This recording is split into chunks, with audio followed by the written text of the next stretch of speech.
Hi fellows, so today we have another new function, day function.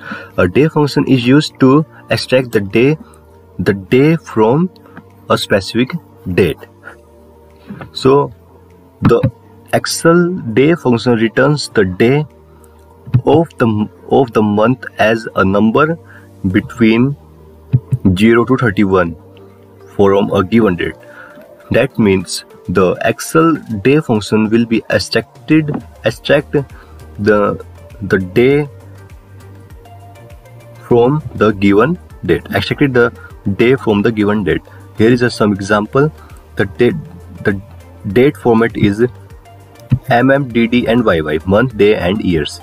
And 3 is the month, 10 is a day, and 202 is year. So if we apply this function here, and we will get this result because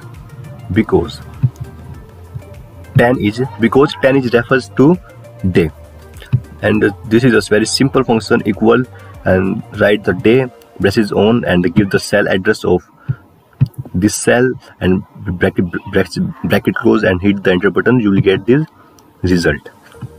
So I hope you will understand this function.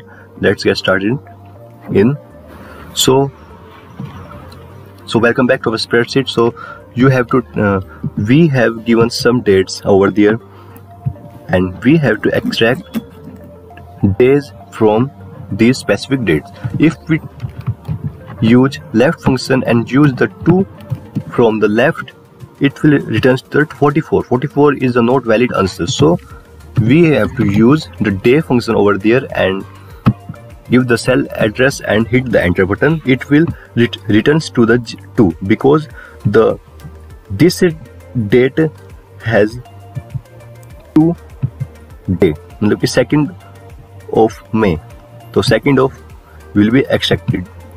The 17th Feb because 17 is here because 70 is the day. So I hope you will understand this function. So that is for today, guys. We will meet you tomorrow. Thank you.